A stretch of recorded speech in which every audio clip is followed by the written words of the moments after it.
He may be a researcher, but he is not a good college man. یہ remarks آج بھی government college کے record سے ملاحظہ کیے جا سکتے ہیں۔ پرنسپل کے ان ریمارکس سے وہ دل برداشتہ تھے۔ ذاتی یا دوستوں کی کوشش سے انہیں کیمبرج میں لیکچرشپ کی آفر ہوئی اور وہ پاکستان چھوڑ کر چلے گئے۔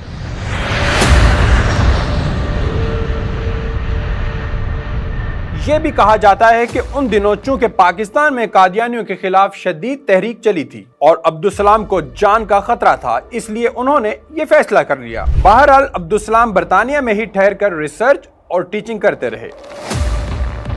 I am a theoretical physicist. 1958 میں انہیں کیمبرج یونیورسٹی کی جانب سے ہاپکنز ایوارڈ اور پھر ایڈمز ایوارڈ سے نوازا گیا۔ اسی سال پاکستان میں ایوب خان نے جمہوری حکومت کا تختہ الٹ کر اقتدار پر قبضہ کر لیا۔ ایوب خان ڈاکٹر عبدالسلام کے بہت مداح تھے۔ ان کی حکومت میں انہیں 1959 میں پہلے ستارہ پاکستان اور پھر پرائڈ آف پرفارمنس ایوارڈ دیا گیا اور پھر انہیں ایوب خان کا سائنسی مشیر مقرر کر دیا گیا۔ اس کے بعد ڈاکٹر عبدالسلام اکثر پاکستان اور بھارت کے دورے کرنے لگے۔ ڈاکٹر عبدالسلام پاکستان ایٹمی توانائی کمیشن سے بھی وابستہ ہو گئے اور ان کی سفارش پر ایوب خان نے 1960 میں عشرت حسین عثمانی کو PAEC کا چیئرمین مقرر کر دیا۔ ایٹمی توانائی کمیشن کا مقصد سول مقاصد کے لیے ایٹمی توانائی کا حصول اور مقامی سائنسدانوں کو ایٹمی ٹیکنالوجی میں تعلیم و تربیت فراہم کرنا تھا۔ اس سلسلے میں اسلام آباد کے قریب نیلور کے مقام پر Pakistan institute of nuclear science and technology کے نام سے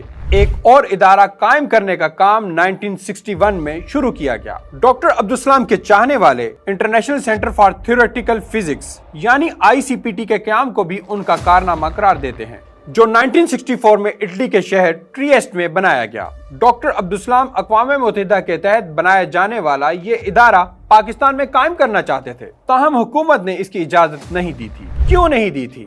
اس پر ہم بعد میں بات کریں گے۔ اس دوران ڈاکٹر عبدالسلام الیکٹروویک تھیوری پر کام کر رہے تھے اور ان کا مقالہ بھی شائع ہو چکا تھا، جس کی بنا پر انہیں شیلڈن گلیشو اور سٹیون وائن برگ کے ساتھ نوبل پرائز دیا گیا۔ Abdus-Salam receiving Nobel Prize. اور ڈاکٹر عبدالسلام کو اپنی منزل مل گئی۔ جی ہاں، ڈاکٹر عبدالسلام کو مغربی دنیا سے کئی ایوارڈ مل چکے تھے، مگر یہ بات کسی سے ڈھکی چھپی نہیں تھی کہ ان کا مقصد حیات نوبل پرائز کا حصول تھا، جس کی خواہش وہ اپنے منہ سے کئی بار کر چکے تھے۔ سب سے پہلے تو ہم نوبل پرائز سے جڑے تنازع کی بات کرتے ہیں۔ ڈاکٹر عبدالسلام کو امریکہ کے دو پروفیسر شیلڈن گلیشو اور سٹیون وائن برگ کے ساتھ مشترکہ نوبل انعام دیا گیا تھا، یعنی ڈاکٹر عبدالسلام کے حصے میں 1/3 یعنی 1/3 نوبل پرائز آیا تھا۔ ان میں سے شیلڈن گلیشو نے ایک انٹرویو میں عبدالسلام پر یہ سنگین الزام لگایا کہ ڈاکٹر صاحب نے 1964 میں الیکٹروویک فورس سے متعلق جو پیپر شائع کیا وہ گلیشو کے 1961 میں شائع ہونے والے پیپر سے لیا گیا تھا اور انہوں نے اس کا حوالہ نہیں دیا۔ گلیشو کہتے ہیں کہ مجھے نوبل انعام اس پیپر پر دیا گیا جو میں نے 1960 میں لکھا۔ وائن برگ کو نوبل ان کے 1967 میں شائع ہونے والے پیپر پر ملا جو میرے الیکٹروویک ماڈل کے متعلق تھا۔ سوال یہ پیدا ہوتا ہے کہ سلام نے کیا کیا؟ انہوں نے 1964 میں الیکٹروویک ماڈل SU2 XU1 ماڈل متعارف کرایا۔ مجھ سے 3 سال بعد انہوں نے میری نقل کی اور میرا حوالہ بھی نہیں دیا۔ شیلڈن گلیشو سے پوچھا گیا کہ ہو سکتا ہے کہ ڈاکٹر عبدالسلام بھی اپنے طور پر اسی نتیجے پر پہنچے ہوں جس پر آپ پہنچے۔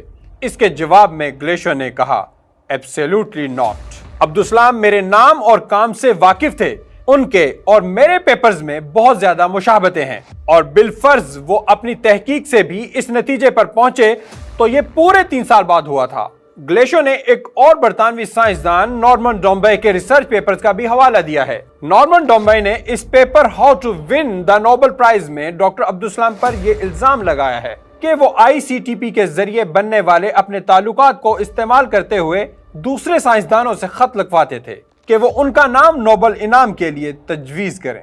نارمن ڈومبے کے مطابق اکثر یہ خط ڈاکٹر عبدالسلام خود لکھتے تھے اور ان سے اپنے دوستوں کے دستخط کروا کر نوبل کمیٹی کو ارسال کر دیتے تھے۔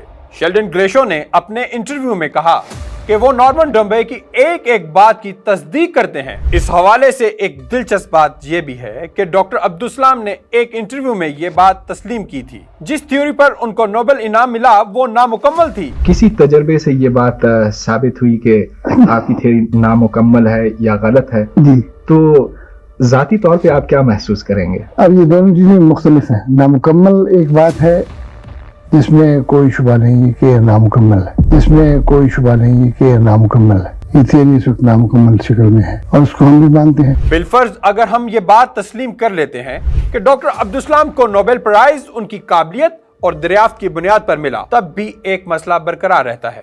وہ سب سے بڑا مسئلہ یہ ہے کہ قادیانی مذہب سے تعلق رکھنے والے افراد ان کے نوبل انعام کو اپنے مذہب کی حقانیت کا ثبوت اور مرزا غلام احمد قادیانی کا معجزہ قرار دیتے ہیں۔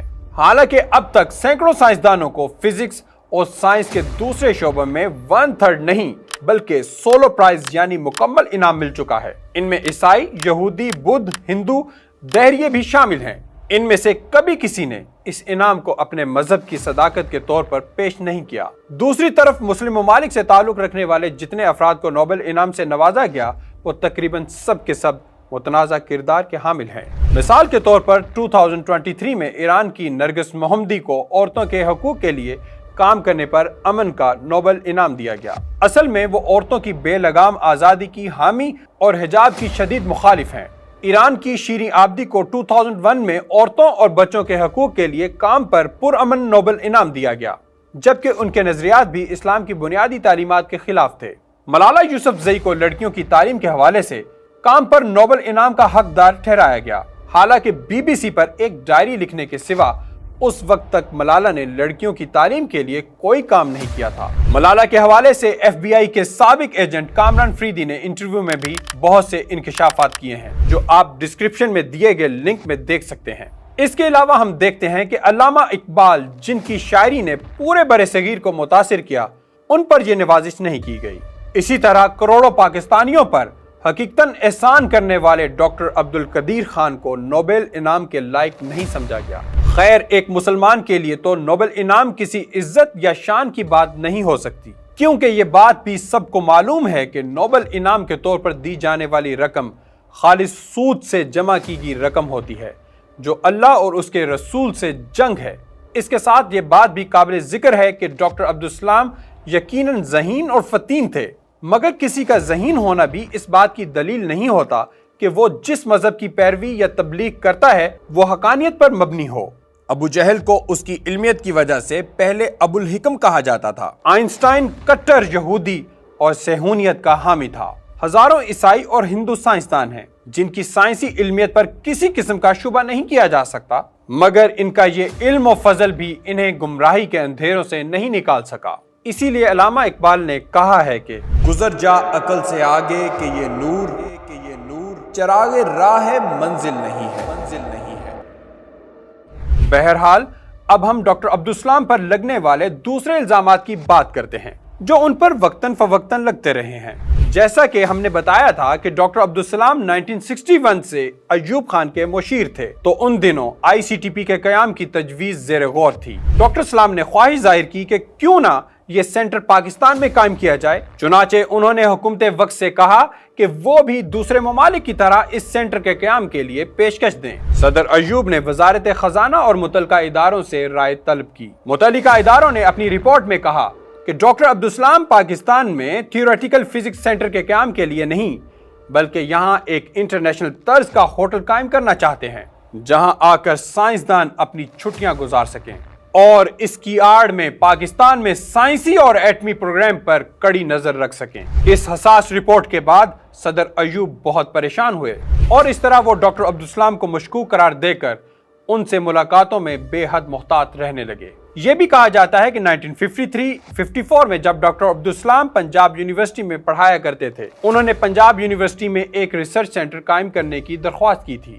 وائس چانسلر نے یہ تجویز محکمہ تعلیم اور حکومت کے با اختیار افسران کے سامنے رکھی۔ حکومت نے ڈاکٹر عبدالسلام کو اس سینٹر کے اخراجات اور ریسرچ کے سلسلے میں ایک تفصیلی فریم ورک تیار کرنے کو کہا، جو انہوں نے تیار کر دیا۔ کچھ عرصے کے بعد حکومت کی طرف سے اس کی منظوری دے دی گئی اور ابتدائی طور پر رقم بھی فراہم کر دی گئی، لیکن بعد میں ڈاکٹر عبدالسلام نے اچانک ایک نئی شرط عائد کر دی کہ اس ریسرچ سینٹر میں دنیا کے مختلف ممالک سے یہودی ماہرین اور سائنسدان بھی ریسرچ کے لیے آ سکتے ہیں۔ ڈاکٹر صاحب کی اس خواہش پر محب وطن افسران چونک پڑے۔ ڈاکٹر صاحب کے اس مطالبے کی حمایت میں پنجاب یونیورسٹی میں سیکولر اور قادیانی لابی بھی کھل کر سامنے آئی اور انہوں نے بھی اس کا مطالبہ کر دیا۔ حساس اداروں نے اسے سیکیورٹی رسک قرار دیا، جس پر حکومت نے اس ریسرچ سینٹر میں یہودیوں کی آمد پر پابندی عائد کر دی، اور یوں ڈاکٹر صاحب کا ایک پرانا خواب پورا نہیں ہو سکا۔ اس پر ڈاکٹر عبدالسلام نے پنجاب یونیورسٹی سے استعفیٰ دے دیا تھا۔ ڈاکٹر عبدالسلام پر ایک سنگین الزام قادیانیت کے فروغ کا ہے۔ جیسا کہ ہم نے بتایا کہ وہ بچپن سے ہی کٹر قادیانی تھے۔ یہ وابستگی وقت کے ساتھ ساتھ بڑھتی رہی۔ انہوں نے اٹلی کے ICTP میں دنیا کے مشہور سائنسدانوں کے ساتھ مرزا غلام احمد قادیانی کی تصویریں لگا رکھی تھیں۔ نوبل انعام کی تقریب میں انہوں نے قادیانیوں کی مخصوص پگڑی پہن کر شرکت کی تھی۔ تقریب کے بعد اخبار نویسوں سے گفتگو کرتے ہوئے انہوں نے دو ٹوک الفاظ میں کہا کہ وہ سب سے پہلے مرزا غلام احمد قادیانی کے غلام ہیں، پھر مسلمان ہیں اور پھر پاکستانی۔ ڈاکٹر پرویز ہود بھائی بھی ایک انٹرویو میں یہ گواہی دے چکے ہیں کہ فزکس کے علاوہ ان کی پہلی وفاداری تحریک احمدیہ کے ساتھ تھی اور ان کی ثانوی وفاداری پاکستان کے ساتھ تھی۔ شروع میں ڈاکٹر عبدالسلام بالکل لبرل آدمی تھے، لیکن پھر وہ تحریک احمدیت کے ایک انتہائی دقیانوسی قسم کے سپاہی بن گئے۔ ڈاکٹر عبدالسلام بہت زیادہ پیچیدہ انسان تھے۔ وہ غیر جانبدار نہیں تھے کیونکہ وہ احمدیوں کی حمایت کرتے تھے اور چاہتے تھے کہ احمدی طاقت میں آ جائیں، اور اس طاقت کے حصول کے لیے انہوں نے یہ کیا کہ ICTP اور دوسرے مغربی ممالک کی یونیورسٹیوں میں قادیانی سائنسدانوں کو تعلیم و تربیت دلوائی اور انہیں پاکستان ایٹمی انرجی کمیشن اور دوسرے اہم عہدوں میں تعینات کروایا۔ پاکستان ایٹمی انرجی کمیشن میں طویل عرصے تک چیئرمین رہنے والے ڈاکٹر منیر احمد خان بھی ان کے نیاز مندوں میں سے تھے۔ ڈاکٹر عبدالسلام اور منیر احمد خان پاکستان کے ایٹم بم بنانے کے مخالف تھے۔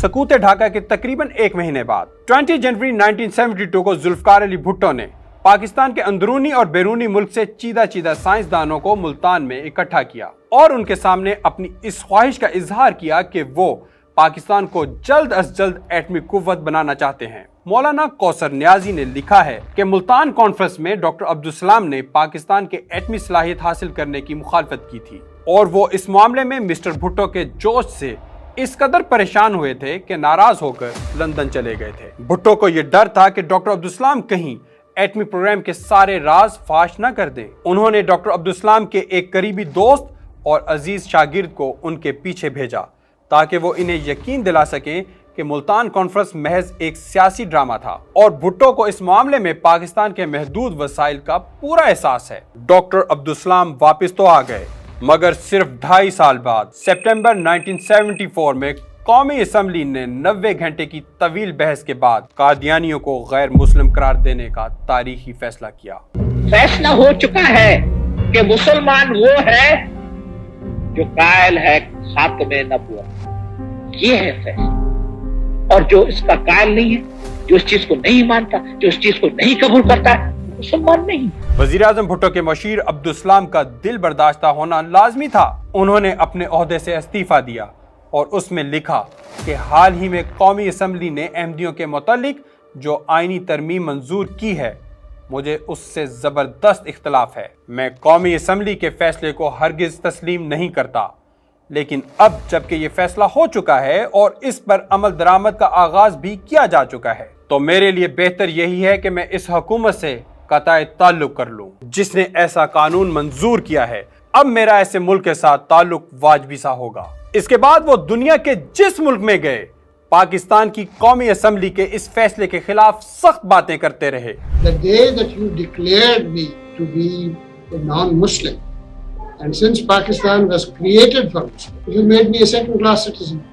ہفت روزہ بادبان لاہور کی مئی 1979 کے شمارے کے مطابق ڈاکٹر عبدالسلام نے ایک انٹرویو میں کہا کہ جو سلوک مسٹر بھٹو نے قادیانیوں کے ساتھ کیا ہے اس پر میں دعا کروں گا کہ نہ صرف مسٹر بھٹو بلکہ ان تمام کا بھی بیڑا غرق ہو جو اس فیصلے کے ذمہ دار ہیں۔ ادھر ذوالفقار علی بھٹو نے ان کا استعفیٰ منظور نہیں کیا تھا۔ وہ سمجھتے تھے کہ شاید عبدالسلام غصے میں ہیں، غصہ ٹھنڈا ہوگا تو وہ پاکستان کے آئین کو تسلیم کر لیں گے۔ مگر اسی دوران ایک اور واقعہ ہوا۔ ہفت روزہ چٹان کے مطابق کچھ عرصے بعد پاکستان میں ایک اور سائنسی کانفرنس ہو رہی تھی۔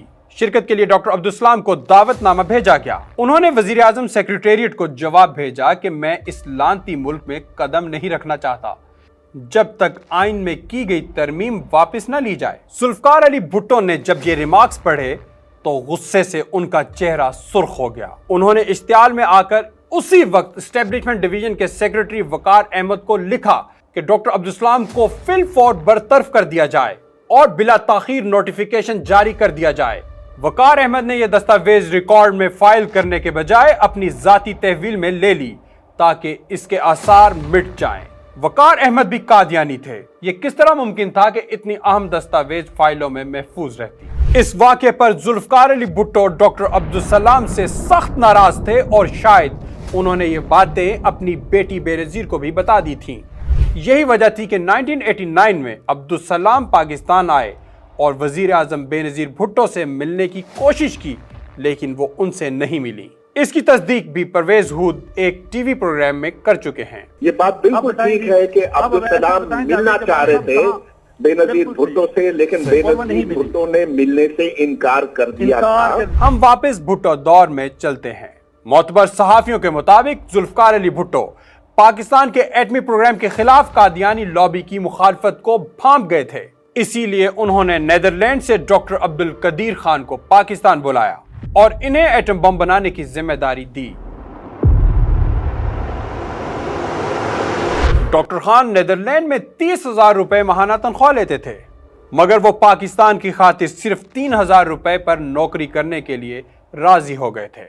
کوہوٹا میں ملک کو ایٹمی قوت بنانے کے لیے کام شروع کیا تو ڈاکٹر عبدالسلام کے شاگرد ڈاکٹر منیر احمد خان نے ان کی زبردست مخالفت کی۔ حالانکہ اس سے پہلے ڈاکٹر منیر نے ایٹم بم بنانے کے لیے حکومت سے جو مراعات بھی طلب کی تھیں انہیں فراہم کی گئیں، مگر نتیجہ صفر رہا تھا، کیونکہ وہ قادیانیوں کی پاکستان دشمن لابی میں بری طرح سے گھسے ہوئے تھے۔ وہ نہیں چاہتے تھے کہ پاکستان ایٹمی قوت بنے۔ اس لابی نے ڈاکٹر قدیر کو اتنا پریشان کیا کہ انہوں نے پاکستان چھوڑ کر واپس نیدرلینڈ جانے کا ارادہ کر لیا، مگر ذوالفقار علی بھٹو کی درخواست پر انہیں اپنا ارادہ بدلنا پڑا۔ بالآخر بھٹو صاحب کے علم میں آیا کہ یہ سب کارستانی ڈاکٹر منیر خان کی ہے۔ انہوں نے اپنے ذرائع سے تصدیق کروائی تو انہیں یقین آ گیا کہ doctor Munir and company doctor Abdul Qadeer Khan کو بلا وجہ تنگ کر رہی ہے اور ان کے راستے میں روڑے اٹکا رہی ہے۔ بھٹو نے کوئی وقت ضائع کیے بغیر 31 جولائی 1976 کو کوہوٹا انجینئرنگ ریسرچ لیبارٹریز کے نام سے ایک خود مختار ادارہ بنا دیا، جس میں تمام تر عمل دخل صرف ڈاکٹر قدیر کا تھا۔ ڈاکٹر عبدالقدیر خان نے بالآخر ایٹم بم بنا کر دشمنوں کے عزائم خاک میں ملا دیے۔